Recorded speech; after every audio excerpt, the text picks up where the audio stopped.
سلمنا يا الله من بلاء الدنيا وعذاب الآخرة سلمنا يا الله من آفات الدنيا وعذاب الآخرة ومن فتنة القبر هذا الزمن اللهم اجعل فيه مجلسنا هذا ذنبا إلا غفرته ولا هما إلا فرجته ولا عيبا إلا سترته ولا عسرا إلا يسرته ولا جهلا إلا علمته ولا ضلا إلا هديته ولا حاجة هي لك رضا من حوائج الدنيا والآخرة إلا قضيتها يا الله يا رحمن يا رحيم يا الله يا كريم يا مجيب الدعوات يا أرحم الراحمين حسبنا الله ونعم الوكيل نعم المولى ونعم النصير لا إله إلا أنت سبحانك إني كنت من الظالمين ربنا آتنا في الدنيا حسنة وفي الآخرة حسنة وقنا عذاب النار صلى الله على سيدنا محمد النبي الأمي وعلى آله وصحبه وسلم سبحان ربنا رب العزة عما يصفون والحمد لله رب العالمين بحق وسر ونور سورة الفاتحة.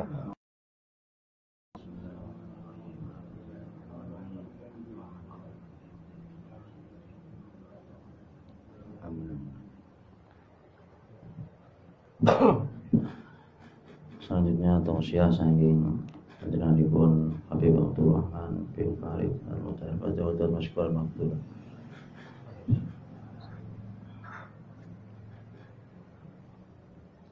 Assalamualaikum warahmatullahi wabarakatuh. Innal hamdalillah nahmaduhu wa nasta'inuhu wa nastaghfiruh wa nastahdihi wa na'udzu billahi min shururi anfusina min sayyiati a'malina man yahdihillahu fala mudilla lahu wa man yudlil fala hadiya lahu. Allahumma shalli ala sayyidina Muhammadin as-sayyidil tahiril mutahhar dzil wajhil azhar wan nuril anwar wa sahibil hawdi wal kawthar wal mubarra an kulli aibin wa danas fil batini wal madhhar wa ala alihi wa sahbihi wa la hawla wa la quwwata illa billahil aliyil azim amma ba'd. Kang saya muliakan Ustaz Khairuddin, asatid, segenap hadirin yang insyaallah Allah muliakan, yang insyaallah malam hari ini Allah turunkan rahmatnya kepada kita semuanya. Allah Subhanahu wa ta'ala, beliau berfirman, Allah Subhanahu wa ta'ala berfirman, "Qul bi fadlillahi wa bi rahmatihi fa bidzalika falyafrahu." Katakanlah wahai Muhammad kepada mereka, dengan karunia-Nya Allah, fadlnya Allah, rahmatihi dan dengan rahmatnya Allah, fa bidzalika dengan itu semuanya falyafrahu maka bergembiralah kalian. Sehingga ulama membahas paling utamanya fadlnya Allah adalah hadirnya Nabi Muhammad SAW, dilahirkannya Nabi Muhammad SAW. Maka dengan karunia tersebut, dengan rahmat tersebut, sehingga kita berhak untuk merayakan daripada maulid Nabi Muhammad SAW, membaca daripada sirah perjalanan Nabi Muhammad SAW. Tidak lain yang kita baca daripada maulid adalah sirah perjalanan Nabi Muhammad secara singkat. Karena tidak mungkin kalau kita mempelajari daripada sirah Nabi Muhammad hanya beberapa jam aja. Nah, sehingga Syekh Abdurrahman Ad-Dibai, kemudian Al-Habib Ali Al-Habsyi dalam kitabnya Siftud Durar itu meringkas daripada sekelumit daripada sejarah hidup Nabi Muhammad SAW, mulai dari sebelum lahir sampai beliau meninggal, sampai ada juga kisah daripada Isra Mi'raj. Bahkan Syekh Abdurrahman Ad-Dibai dalam kitabnya, dalam qasidahnya beliau mengatakan, "Falau anna amilna kulla yaumin la ahmada maulidan qad kana wajib." Seandainya setiap hari kami bisa merayakan daripada Ahmad dan Maulidan, daripada merayakan maulid kepada Nabi Ahmad. Nabi Muhammad itu kalau di langit terkenalnya namanya Ahmad. Tapi kalau di dunia, di bumi ini terkenalnya dengan nama Muhammad.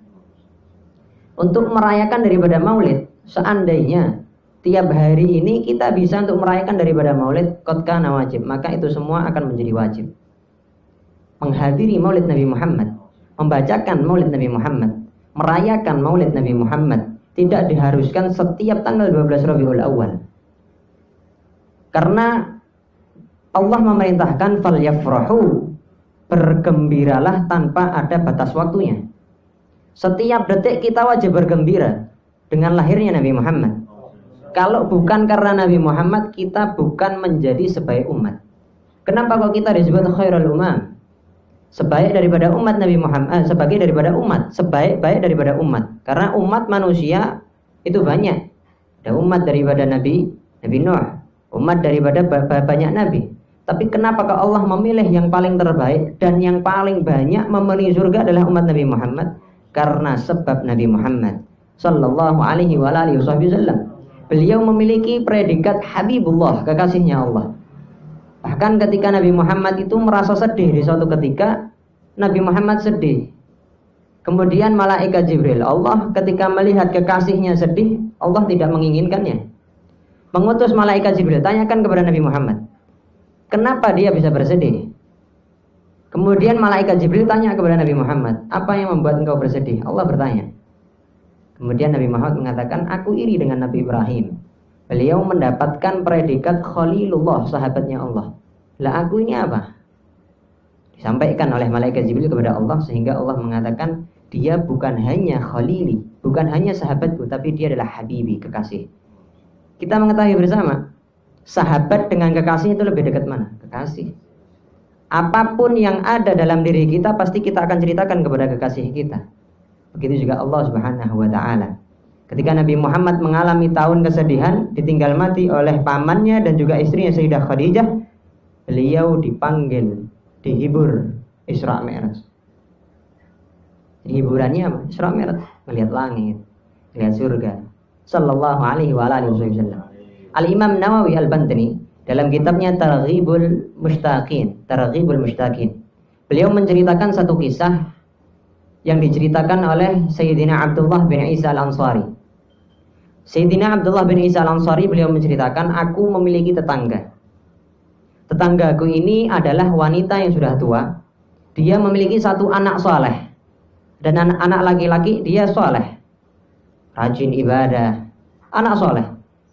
Lah, wanita tua tadi itu karena dia sudah tua renta, dia berusaha mati-matian untuk bekerja menghidupi daripada anaknya.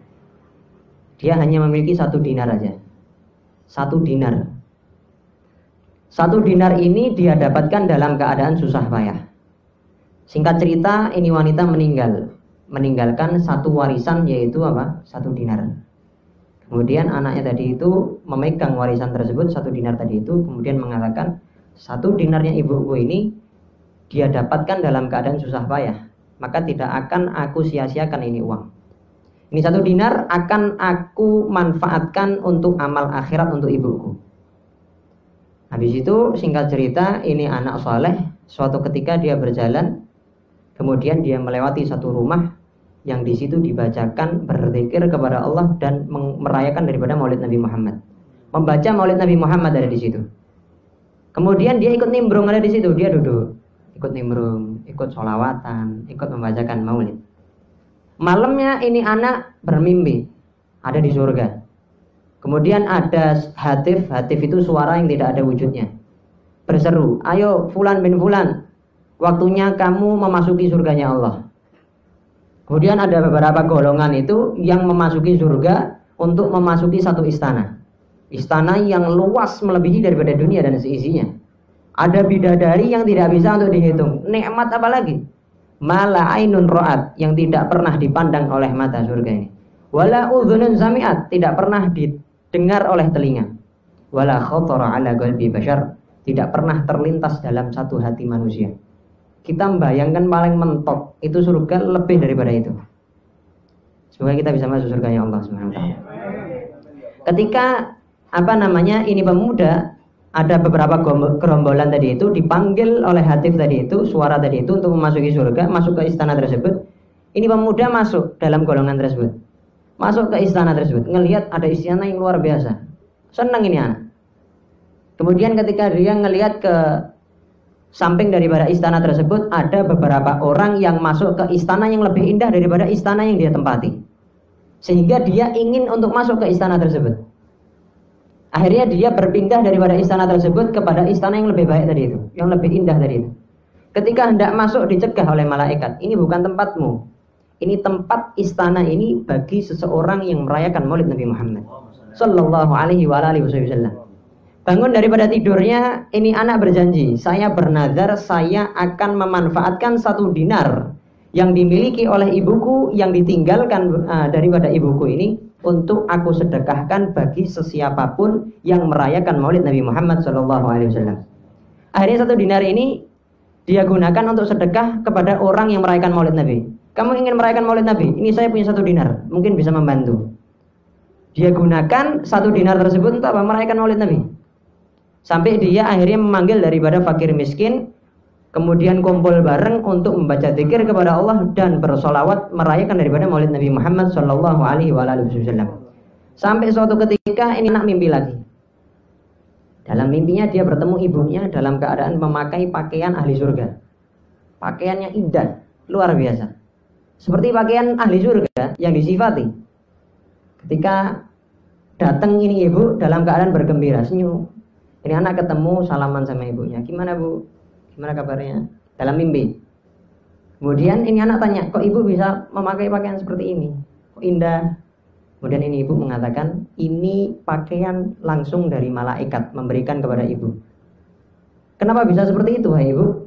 Kemudian ibunya mengatakan, karena sebab 1 dinarnya ibu kamu sedekahkan untuk orang yang merayakan Maulid Nabi Muhammad Sallallahu alaihi wasallam. Jadi merayakan Maulid Nabi Muhammad itu semata-mata bukan karena Nabi Muhammadnya, bukan untuk Nabi Muhammad, tapi untuk kita. Nah, sehingga Nabi Muhammad mengatakan apa? Aulan nasi bi yaumal qiyamah aktsaruhum alayya salatan. Yang paling utama seseorang yang dekat kepadaku nanti ada di akhirat, ada di surga adalah yang paling banyak sholawat. Bukan yang paling banyak sedekah, bukan yang paling banyak sholat. Makanya 1 kunci surga adalah ada rasa cinta dalam diri kita kepada Nabi Muhammad Sallallahu alaihi wasallam. Makanya sebagian ulama ada yang membuat syair, sesiapa yang di dalam jasadnya ada rasa cinta kepada Nabi Muhammad, maka neraka tidak akan mungkin menyentuh daripada jasad tersebut. Bagaimana mungkin api neraka itu akan membakar daripada jasad yang di dalamnya ada rasa cinta kepada Nabi Muhammad SAW. Wa ma a'adatu lil ukhra katsiran walakinni mala'tul qalba hubban uhibbu Muhammadan hubban wa hasbi bi annal mar'a ma'a man qad ahabba. Aku tidak mempersiapkan bekal banyak untuk akhirat. Walakin mala'tul qalba hubban, tapi aku penuhi rasa hatiku ini dengan perasaan cinta. Uhibbu Muhammadan hubban. Aku mencintai Nabi Muhammad wa hasbi, dan itu cukup bagiku. Bi annal mar'a ma'a man qad ahabba. Sesungguhnya manusia, seseorang itu akan digolongkan, dikumpulkan bersama orang yang dicintai. Kalau kita ingin kumpul dengan Nabi Muhammad, perbanyak sholawat. Nah, kapan kita membaca sholawat? Tidak perlu nunggu waktunya maulidan. Waktu maulidan setiap malam Senin misalnya. Tidak perlu, kita punya rutinitas sendiri. Setiap harinya 100. Oh, kalau seandainya pengen paling minimal, kalau sebagai syekhun masyayikhina, kalau guru-guru kami itu mengijazahkan minimal 1000 sehari. Oh, aduh repot beb. Seandainya langsung 1000 repot. Bisa dibagi. Sehari sholat berapa kali? 5 kali. 1000 bagi 5, 200. 200 repot beb. 100 sebelum sholat, 100 setelah sholat. Lah sigot sholatnya terserah. Seapalnya jenengan. Allahumma sholli ala sayyidina Muhammad wa ala sayyidina Muhammad, ya boleh. Allahumma sholli ala Muhammad, boleh. Seenaknya. Yang penting ada waktu untuk bersalawat kepada Nabi Muhammad. Kalau kita selalu mengingat Nabi Muhammad tidak akan melupakan kita. Kalau kita selalu mengingat Nabi Muhammad, selalu mengingat Nabi Muhammad. Karena Nabi mengatakan dalam hadisnya, fa inna sholatakum ma'rudatun alayya. Salawatnya kalian itu disodorkan kepada saya. Ibarat kalau kita itu bersalawat kepada Nabi Muhammad itu ngasih hadiah. Ibarat gini, kalau jenengan ngasih hadiah sama saya, tiba-tiba ini saya dapat paketan gitu untuk Habib Abdurrahman. Saya lihat, oh ini dari siapa? Pasti akan saya cari tahu ini dari siapa ini. Setelah saya cari tahu, kemudian ternyata dari Ustadz Khairuddin misalnya. Setelah saya lihat, oh dari Ustadz Khairuddin, saya akan mengenal beliau. Saya akan mencintai beliau setelah mengasih hadiah. Begitu juga kalau ada orang lain ngasih hadiah, saya akan cari tahu siapa yang ngasih hadiah ini. Tidak mungkin saya acuh tak acuh. Oh, siapa yang ngasih hadiah, biarkan aja. Tidak mungkin. Begitu juga kalau kita bersalawat kepada Nabi Muhammad. Setiap kita bersalawat kepada Nabi Muhammad, nama kita disodorkan kepada Nabi Muhammad. Bukan bukan hanya disodorkan, pasti akan dicatat, ibaratnya itu diceklis sama Nabi Muhammad, dicentang gitu. Ini pasti akan aku kasih syafaat nanti di hari kiamat. Yang paling sibuk nanti di hari kiamat itu Nabi Muhammad, nyari umatnya. Bahkan ketika para nabi dan umatnya itu hendak masuk surga, karena kunci surga dipegang oleh Nabi Muhammad. Ketika hendak masuk surga, dicegat sama malaikat Ridwan. Jangan masuk surga, Nabi Muhammad belum masuk. Yang masuk surga siapa? Nabi Muhammad dan umatnya dulu. Nabi Muhammad dan umatnya dulu. Baru habis itu umat-umat terdahulu dan juga para nabi terdahulu. Ketika dilihat ternyata Nabi Muhammad keliling. Kelilingnya di mana? Di neraka. Ngentasi umatnya yang ada di neraka. Maka Nabi Muhammad mengatakan apa? Demi Allah aku tidak ridho ada satu umatku yang ada di neraka. Ada umatnya satu di neraka, Nabi Muhammad tidak ridho. Makanya jangan usah kaget kalau Nabi Muhammad akhir hayatnya mengucapkan apa? Ummati, ummati, ummati. Lalu nanti di hari kiamat aja yang paling sibuk mencari umatnya siapa? Nabi Muhammad. Yauma yafirrul mar'u min akhihi wa ummihi wa abihi wa sahibatihi wa banihi likulli imri'in minhum sya'nun yughni. Di hari yang mana ayah lari daripada anaknya, anak lari daripada ayahnya, istri lari daripada suaminya, begitu juga sebaliknya. Di hari yang begitu menakutkan, tapi Nabi Muhammad Sallallahu alaihi wasallam, kebanyakan umat datang ke Nabi Adam, syafaatilah kami. Nabi Adam mengatakan ini bukan tugasku. Sampai datang ke Nabi Ibrahim, Khalilullah, engkau kan Khalilullah, sahabatnya Allah, minta syafaat untuk kami. Apa jawabannya Nabi Ibrahim? Ini bukan tugasku. Aku aja belum tahu ini. Aku takut untuk berbicara kepada Allah Subhanahu wa taala. Yauma yakumur ruhu wal malaikatu saffan la yatakallamuna illa man adzina lahu rahman wa qala shawaba. Di hari yang mana tidak ada yang berani berbicara kepada Allah kecuali yang dapat izin dari Allah. Siapa yang dapat izin? Nabi Muhammad Sallallahu alaihi wasallam. Akhirnya sampai ditugaskan, pergi ke Muhammad. Pasti dia akan mensyafaati kalian. Apa ketika sampai kepada Nabi Muhammad mengatakan analaha, analaha, analaha. Diulangi 3 kali. Aku yang berhak mensyafaati kalian. Oke, Nabi Muhammad pernah suatu ketika terakhir Nabi Muhammad itu ditawari oleh Allah Subhanahu wa taala 3 doa yang pasti dikabulkan oleh Allah. Melalui malaikat Jibril, wahai Muhammad, engkau mendapatkan doa 3 doa yang pasti dikabulkan oleh Allah Subhanahu wa taala. Doa pertama apa kata Nabi Muhammad? Allahumma ghfir li ummati. Ampunilah umatku ya Allah. Kemudian yang kedua apa wahai Nabi Muhammad? Allahumma ghfir li ummati. Ampunilah umatku ya Allah. Bayangkan, Nabi Muhammad masih ingat kita.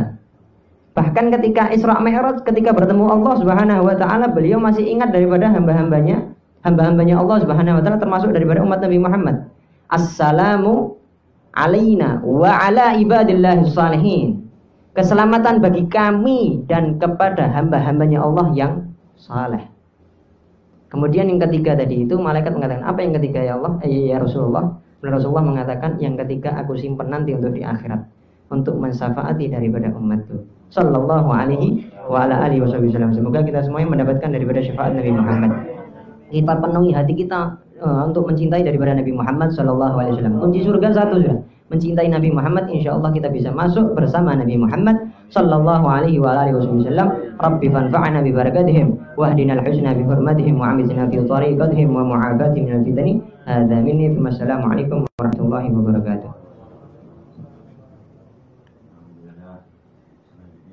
Biasanya udah tanya jawabnya itu. Ya Bapak yang mau bertanya, jika ada dulu presnya. Halo, silakan yang mau bertanya. Oh, ini alhamdulillah di Abdurrahman sudah tahu. Semoga maksud penting buat tanya alamatnya di Abdurrahman mana. Kita itu dulu alamatnya Abdurrahman itu Pondok Pesantren Darul Ilmi Kongkong Ijen, tetangga kita. Halo, Pak Abi mau tanya? Monggo. Halo Pak Dian, silakan mau tanya, monggo silakan. Ini ada dulu presnya ini. Monggo Pak Polisi. Ya monggo, siapa nih Bu? Oke, monggo Pak Rudi. Assalamualaikum, Bu. Waalaikumsalam warahmatullahi wabarakatuh. Saya mau tanya tentang hukum ahli waris anak laki dan perempuan, porsinya berapa?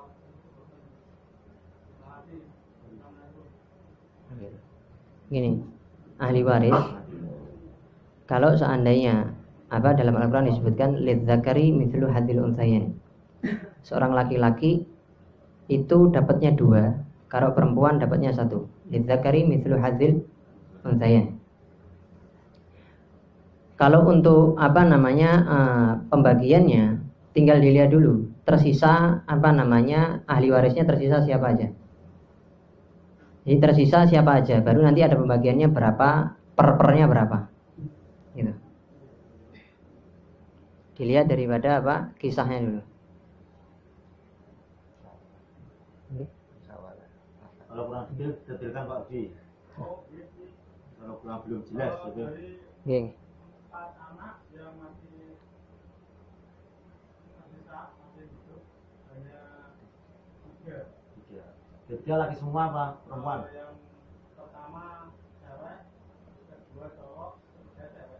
Berarti ceweknya 2, lakinya berarti tersisa cuma 3 itu, ahli warisnya cuma 3. Nah, berarti perempuannya tadi itu dapatnya 2/3, kemudian ya sisanya nanti kasihkan ke laki. 2/3 dari harta. Jadi gini, masalah warisan itu sebenarnya ada warisan, ada hibah juga, ada wasiat. Kalau warisan itu yang sering terjadi, kalau seandainya sebelum meninggal itu seandainya ayah yang meninggal, sebelum meninggal sudah menyerahkan seandainya rumahnya untuk anaknya yang pertama. Di sini rumah buat kamu lah. Berarti ini sudah jadi hibah. Nah kalau sudah hibah tidak bisa untuk dibagi rata. Ya hibah ya sudah untuk anaknya. Loh kan saya misalnya yang adiknya misalnya, saya cowok, kamu kan cewek, misalnya begitu. Ya tidak bisa, hibah ya sudah hibah. Ketika hibah sudah dikopet, sudah diserah terimakan, tidak bisa untuk dibagi rata. Ada juga wasiat. Kalau wasiat itu yang digantungkan 5 ba'dal maut, setelah meninggal. Tapi kalau warisan adalah harta yang dibagi setelah meninggal tanpa ada embel-embel wasiatnya. Ya, setelah dikurangi hutang. Ada hutang baik fi hakillah, hutang Allah, atau hutang Allah contohnya kafarah, bayar kafarah, atau hutang manusia. Habis itu baru dibagi.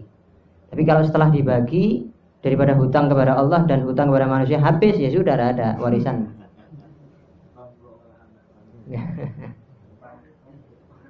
Lagi Pak Rudi, cukup. Waalaikumsalam. Ini 2% Pak Rudi. Ya, enggak. Assalamualaikum. Saya mau tanya meskipun ada cuma ini. Tadi menyinggung masalah Kanjeng Nabi Muhammad SAW.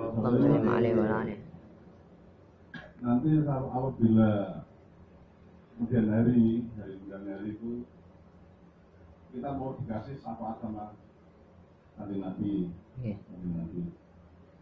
Apakah kita masih ada harapan untuk dapat syafaatnya dari Kanjeng Nabi?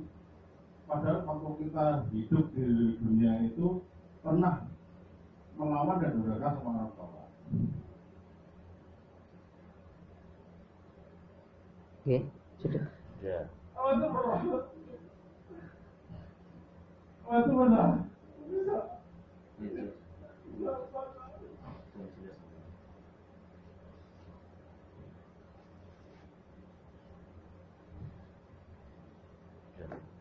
Nabi Muhammad SAW beliau bersabda, syafaati li ahlil kabairi min ummati. Syafaatku aku peruntukkan untuk umatku yang pernah melaksanakan dosa besar.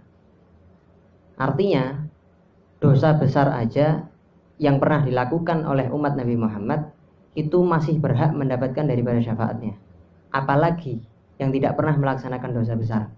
Apalagi yang tidak sering melaksanakan daripada dosa kecil. Jadi tidak usah khawatir apakah saya akan mendapatkan syafaat atau tidak. Pasti akan mendapatkan syafaat. Nabi Muhammad SAW itu beliau ketika ditanya oleh sahabatnya, wahai Rasul, aku mendengar bahwasanya engkau pasti akan mensyafaati daripada umatmu. Terus gimana kami akan menemukan engkau? Nanti di mana kami menemukannya? Nabi Muhammad mengatakan, engkau akan menemui aku yang pertama ada di mizan. Mizan itu adalah timbangan, waktu ditimbang. Kalau kami tidak menemui engkau di timbangan, kemudian kami akan menemukan di mana? Kata Nabi, di Shiratal Mustaqim. Di situ aku berdiri untuk mensyafaati daripada umatku. Kalau aku tidak menemukanmu di situ, kemudian aku temui di mana? Kata Nabi, temui aku di Telaga Kautsar. Makanya di doa di bab Allahumma skina min haudhi nabiyyika Muhammadin sallallahu alaihi wasallam syarbatan hani'atan la nadma'u ba'daha abada. Ya Allah, teguhkanlah kepada kami daripada telaga kautsarnya Nabi Muhammad dengan satu teguk yang tidak akan haus selama-lamanya. Karena nanti ada yang minum langsung dengan tangannya Nabi Muhammad. Dituangkan, didulang sama Nabi Muhammad pakai tangannya beliau. Tangan mulia Nabi Muhammad SAW. Jadi umat Nabi Muhammad itu mayoritas yang akan mendapatkan syafaat kata Nabi Muhammad adalah li ahlil kabair. Bagi orang yang sering melaksanakan dosa besar. Karena mereka lebih membutuhkan daripada syafaat Nabi Muhammad SAW. Jadi tidak usah khawatir apakah mendapatkan syafaat atau Nabi Muhammad atau tidak. Kita husnudzon. Nabi Muhammad ini sebaik-baik daripada Nabi. Khairul anbiya wal mursalin, sebaik-baik Nabi, sebaik Rasul. Beliau itu rahmatan lil alamin. Bahkan di waktu beliau dibelah dadanya, tuhran ala tuhrin, kalau Syamsul Durar itu mengatakan bukan berarti hati Nabi Muhammad kotor. Disucikan enggak? Tuhran ala tuhrin, sudah suci disucikan lagi. Sudah suci ini, disucikan lagi. Waktu beliau kecil, kemudian malaikat Jibril datang, hati Nabi Muhammad dibersihkan dengan air Zam-Zam. Sering kita dengar itu. Nah, kemudian di situ Allah menghilangkan rahmat Nabi Muhammad kepada iblis. Kalau tidak dihilangkan pasti akan rahmat kepada iblis. Saking rahmatnya Nabi Muhammad SAW. Sama benda padat aja Nabi Muhammad rahmat. Apalagi sama kita nih, yang sangat-sangat membutuhkan daripada syafaat Nabi Muhammad Sallallahu Alaihi Wasallam.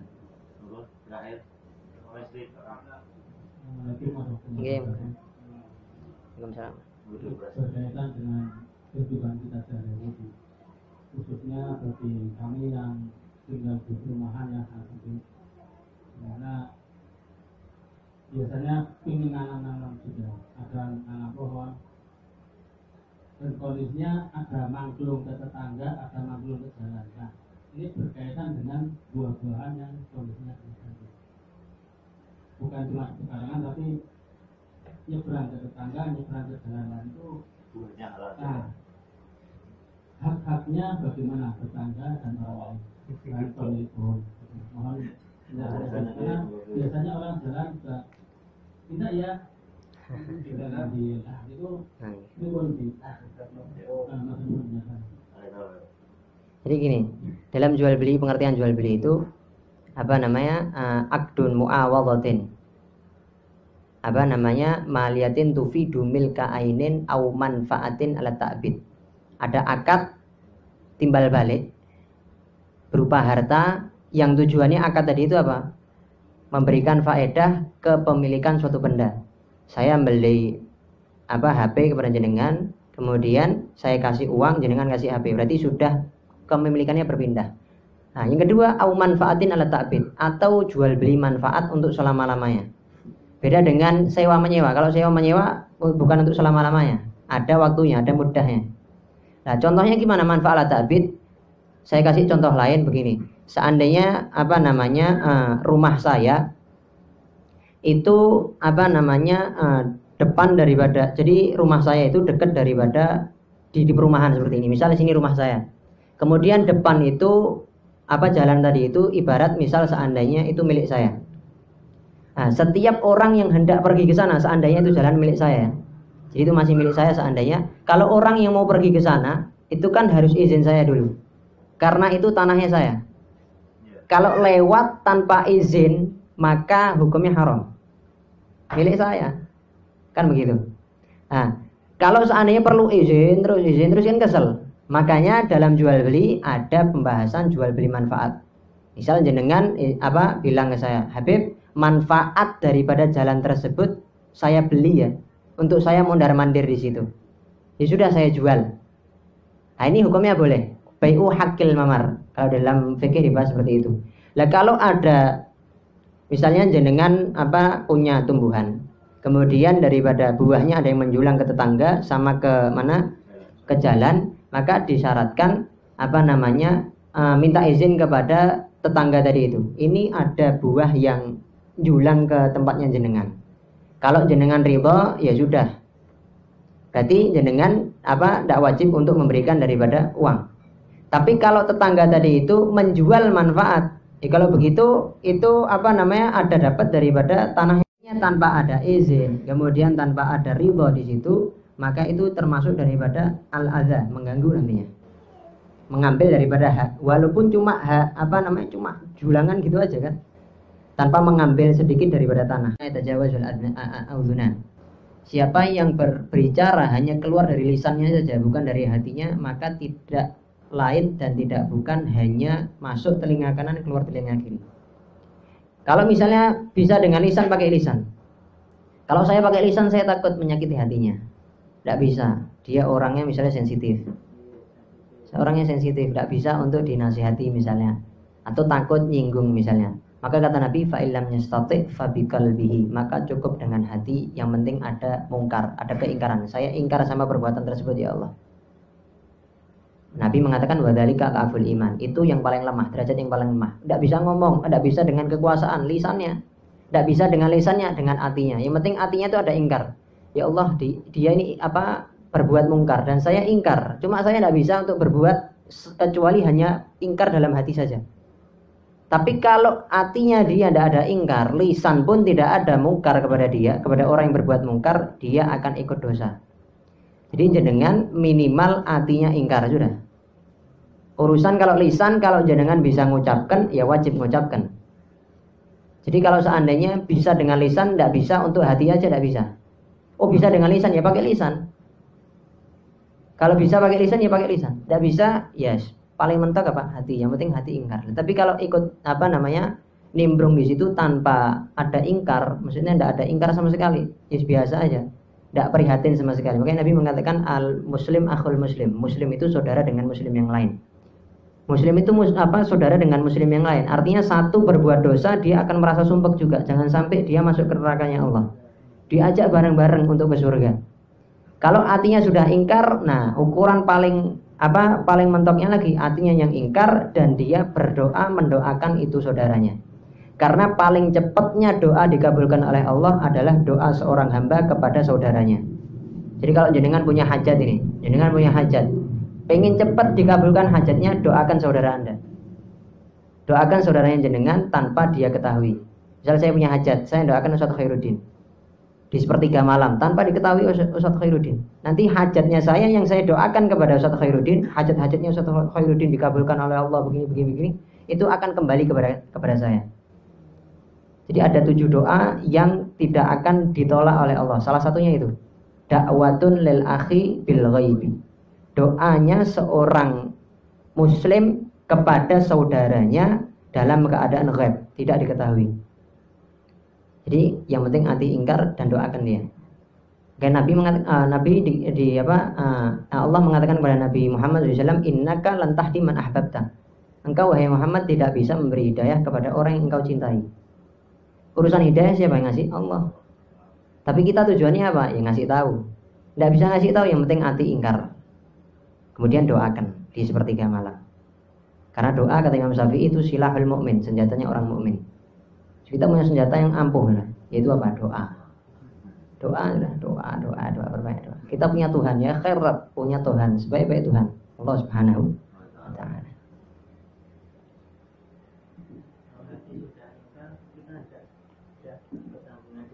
Enggak. Sampun nggih, mangke atur mendak kutur-kutur. Ya matur suwun atas kerawanipun. Kawula hormati Bib ini tepangaken Pak Yai Fahrul niki takmir Masjid Al Ikhlas pinggir jalan niki Ustaz Latif takmir Masjid Tempel niki Mas Ardi Utripun Solikin niki Ustaz Taufik Ustaz Sidik Ayu Biru Wau takmir masjid mriki mulyanya Abah Fadli Sohib makan jus sholawat Mijen cabang Mijen saking Abah yang ada cabang timur nggih kan jus sholawat beliaunya Abah Kasno Kuripan Baru Sohib majelisnya hari itu ya seri ingatan Bib mohon tambahan bantu pangestu buat kami semua yang di khususnya dan untuk kalau ajeng matur sekedhik bahwa tadi setelah saya matur ke Habib Hasan, Habib Muhammad, Habib Haidar sani kula matur panjenengan Habib Fadli Habib Kasno bila kula didhawuhi kalih Fahrul niki beliaunya kula kan ngasto tanah wakaf pondok pesantren Bapak Ibu Mas Ardi niku wakaf kurang langkung 1000 meter langkung ngoten. Saken nganteke pondok pesantren. Nyuwun donganipun Nabi Fadli Mbah Kasno walipun Nabi Abdurrahman. Muga-muga paringi gangsal lancar pembangunanipun nggih. Santrinipun saged manfaat barokah ilmunipun. Iki alhamdulillah pun wonten sing daftar nggih. Cuma bingung weh teko endi. Nggih baru nonton nggone cuma sing nunggoni sinten dari wonten. Niki konsepnya insyaallah gratis nggih. Insyaallah gratis nanti waktu peresmian insyaallah saya ikut ada panjenengan gibah. Kalau wawon laporan kali. Alhamdulillah wawon teng petak ya Allah panggih Nabi Muhammad. Panggih kalipun Nabi Hasan telelah kok Abi Baidar nongkrong teng pinggir dalan. Temu si sana alhamdulillah. Itu ngabastene moga kula nyuwun barokah doaipun sebelum kita akhiri bareng-bareng monggo sanggih Abi Fadli Abi Kasno dan terakhir Abi Abdurrahman. Semoga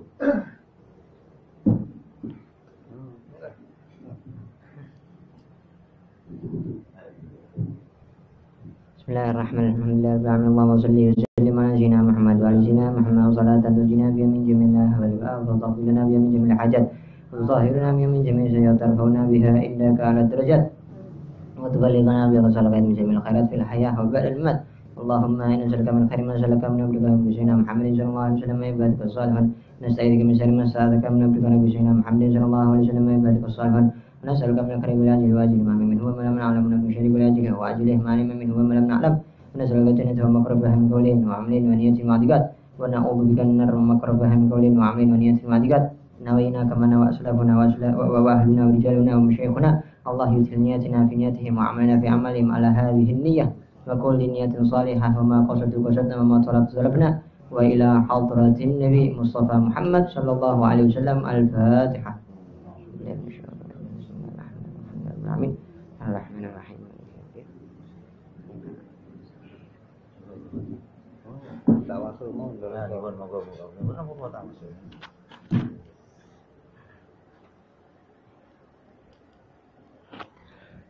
Assalamualaikum warahmatullahi wabarakatuh. Binyal jidu ta'ala binyal jadil Muhammad Rasulullah sallallahu alaihi wasallam. Al-Fatihah. Bismillah. Ar-Rahmanir-Rahim Maliki yaumiddin iyyaka na'budu wa iyyaka nasta'in ihdinas siratal mustaqim siratal ladzina an'amta 'alaihim ghairil maghdubi 'alaihim waladdallin. Amin. La hawla wala quwwata illa billah. Qul ya ayyuhas sayyidina wa maulana Muhammadin Rasulillah sallallahu alaihi wasallam.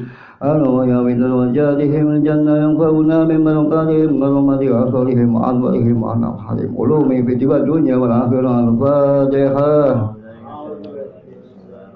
الحمد لله رب العالمين الرحمن الرحيم مالك يوم الدين إياك نعبد وإياك نستعين اهدنا الصراط المستقيم صراط الذين أنعمت عليهم غير المغضوب عليهم ولا الضالين. Rahmat Muhammad sallallahu alaihi wasallam alaikum warahmatullahi wabarakatuh. Jibril Mikail Israfil Israel mengkalang Raqibat alaikum warahmatullahi wabarakatuh.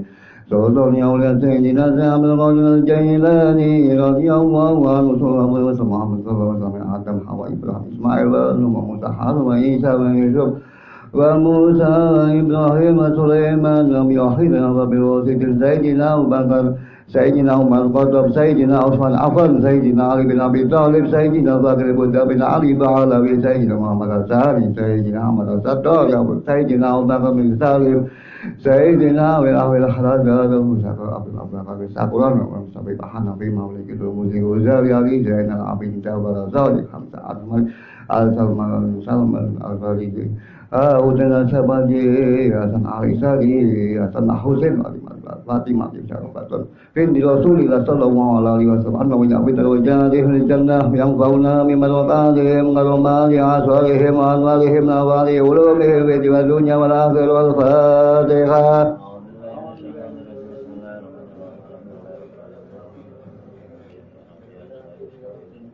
Lalu Muhammad sallallahu alaihi wasallam saya berhati wajib akhlak dan ya Rabbuna tasawir saya mutali qadi mutabarat qadi yasari ya nasabaya wasallam ajaba Umar saya sunan mulia jamal saudi sunan kudus hasan ahmad sunan abel sunan budi sunan raja dan sunan kerim sunan ibrahim sunan munang mali ibrahim sunan kesai sari hidayat dua sunan gunung jati wa usolli wa sallallahu Muhammad sallallahu alaihi wasallam khol bangkalan habibas wa mudi bangkalan ki asa tidak bernawa semasa mas wa masuk mabota putus Surabaya bolong Surabaya bungkus Surabaya salat Surabaya wa usolli wa Muhammad sallallahu alaihi wasallam ki rasul alaihi zakir sawana isatu Surabaya tiding Surabaya lahu jinwah abdurrahman gusdur Muhammad sallallahu alaihi wasallam abe saking kembal baligo al habib Abdullah bin Fakir Malang al habib Abu Bakar segala kursi habib habib al tanggul koye Sidoarjo Bosmi Muhammad ke punya Fakir Maulana Hisan Ahmad Jalal Jamaluddin Hidayah Babi Husain Ibn Mas Mawla Qadi Ahmad Jalal Maulana Hisan Muhammad sallallahu alaihi wasallam putra Fakir ke langitan sallallahu alaihi wasallam hamali undang bisi botol undang bisi undang mun jubel sallallahu alaihi wasallam kalimat mangku jamba sallallahu alaihi mutamaki mati madulah salam bati bama el bati basaritil bati basar mahfuz mati sunan gerang bati wa usulli wa Muhammad sallallahu alaihi wasallam alim kelatan bayat bagi armani kudu aswani kudu sami kudu laten batas sultan lemas sultan lenggona tipati-pati Yunus sekasih delaben masa manggulan mamus memangel usul ngabul sama ki agung selau ki agung ketas ki agung yas ki agung tirta bamang lima santi bulu asamunadi Muhammad wa jangga badal harman rahman magi tanrina Muhammad alaman kelamba khuduri Ba'dubat Assalamualaikum Subakir Wa usul Muhammad sallallahu alaihi wasallam sunan kesem wa munduha muhaibinan wa usul munawir kerabat Jogja kiak memunahan Jogja panambahan senapati Jogja maulana malibi Jogja mamila belu Jogja usul Muhammad sallallahu alaihi wasallam sunat bagi Jogja ki mojo Jogja bagi Jogja Jogja bang mangu Jogja Jogja mangan hakong Jogja wa nawaya min jadi janna yang kauna min marqadim karomali aswari man mali malawani ulumi bi dunya wal akhirah Fatihah.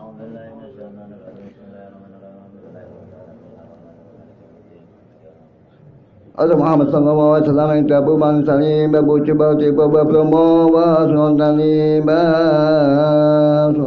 Muhammad sallallahu alaihi wasallam ke soleh dari kota Semarang Cimanggil Kubro wa yang Boya Semarang api terus mutu har kota Semarang api bahasan api aman Mustafa ke kota Semarang api bahasan bintu har bayar ke macam cukup singa barong Semarang al habib tu har bayar ke Semarang wa usulih Muhammad sallallahu alaihi wasallam ke Mustafa kalim muasari kalim sunan katang wali kalim ke Mustafa kalim ke ya kaili wong mangalan benawa wa usuli wa Muhammad sallallahu alaihi wasallam al habib ali bin ya Pekalongan Habib Asim ya Pekalongan Habib Ahmad Anata sepuluh Pekalongan al habib ali bin ya Pekalongan al habib Abu Bakar bin ya Pekalongan Mbah untuk Pemalang Fuad Hasim telepon apa kuntat Banten Nawai Banten Nawai Banten Maulana Mansur Maulana Hasan Husain Yusuf Banten Yakin Serang Muhammad sallallahu alaihi wasallam al habib Muhyiddin al Mustafa Jakarta al habib Ali al habib Minang al habib Masyarakat Sumur Jakarta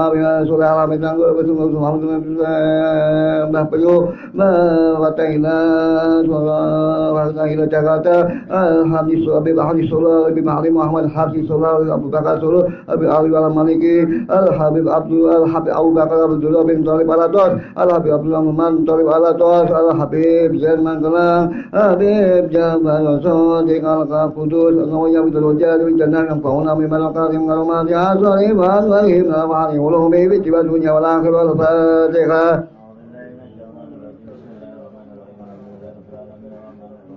Ya Lamun wa ya Rasulullah Nasallahu Alaihi Wasallam Tajina Alam Ta'alaihim Al-Mawlum Alaihim Al-Dhalin Amin Monggo kirim Fatihah Hakem Bapak Ibu Anak Saudara Ati Ponaan Putu Mbah-mbah kang sampun tilar dunya napa tesih ingkang sugeng dikirim hadiah Fatihah dan Muhammad sallallahu alaihi wasallam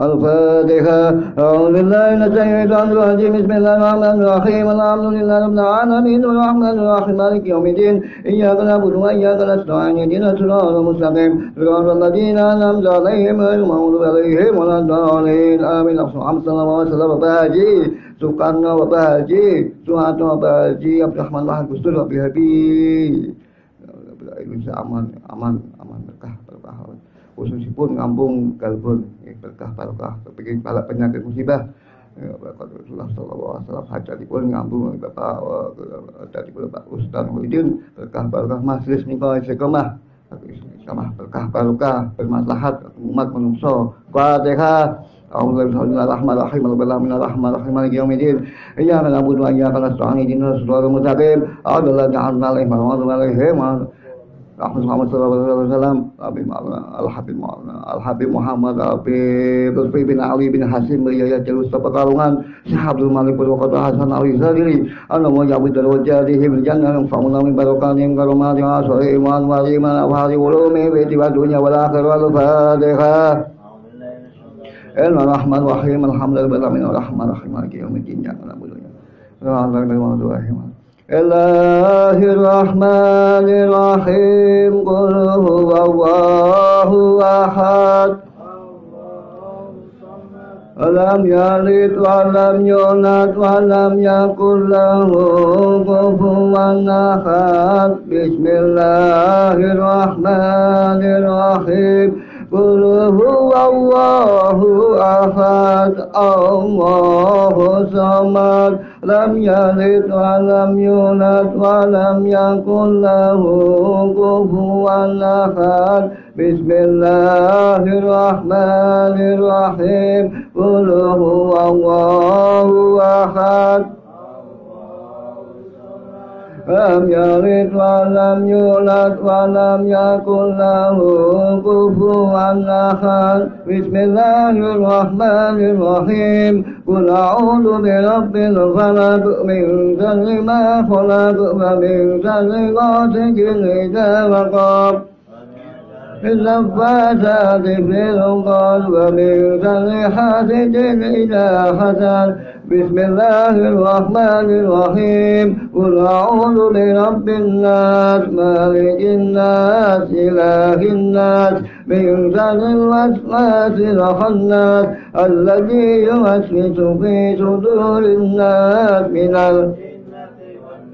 أستغفر الله العظيم أستغفر الله العظيم أستغفر الله العظيم أستغفر الله العظيم أستغفر الله أستغفر الله العظيم أستغفر الله العظيم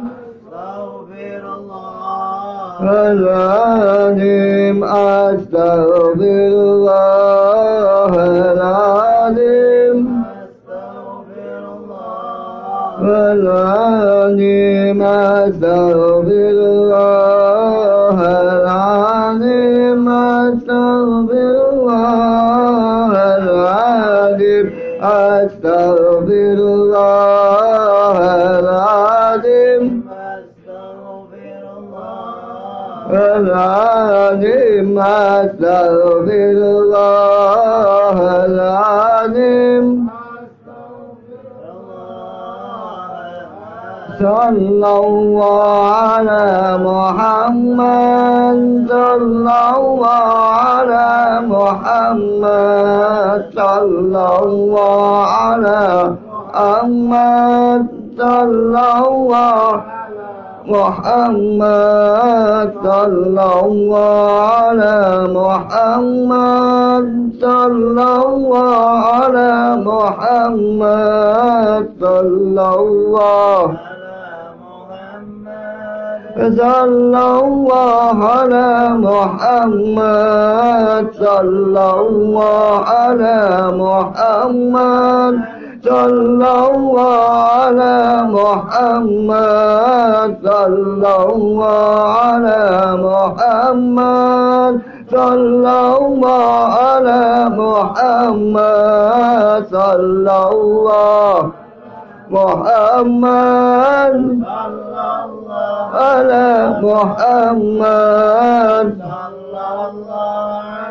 Muhammad sallallahu ala Muhammad sallallahu sallallahu ala Muhammad sallallahu ala Muhammad sallallahu ala Muhammad sallallahu sallallahu ala Muhammad sallallahu ala Muhammad sallallahu Muhammad sallallahu ala Muhammad ala Muhammad sallallahu ala Muhammad Muhammad sallallahu ala Muhammad sallallahu ala Muhammad sallallahu ala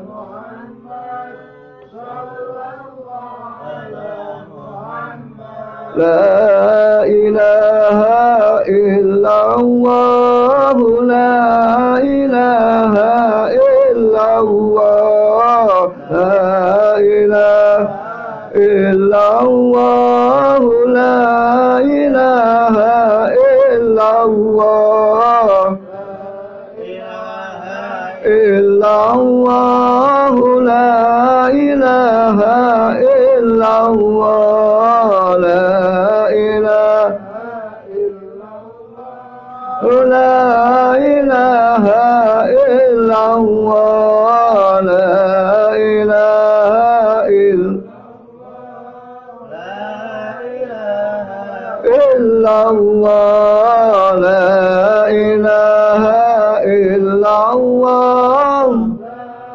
illallah La illallah La ilaha illallah La ilaha illallah La ilaha La ilaha illallah La ilaha illallah illallah La ilaha illallah illallah La ilaha illallah La ilaha illallah La ilaha illallah La ilaha illallah La ilaha illallah La illallah La ilaha illallah La ilaha illallah La ilaha illallah illallah La ilaha illallah La ilaha illallah La ilaha illallah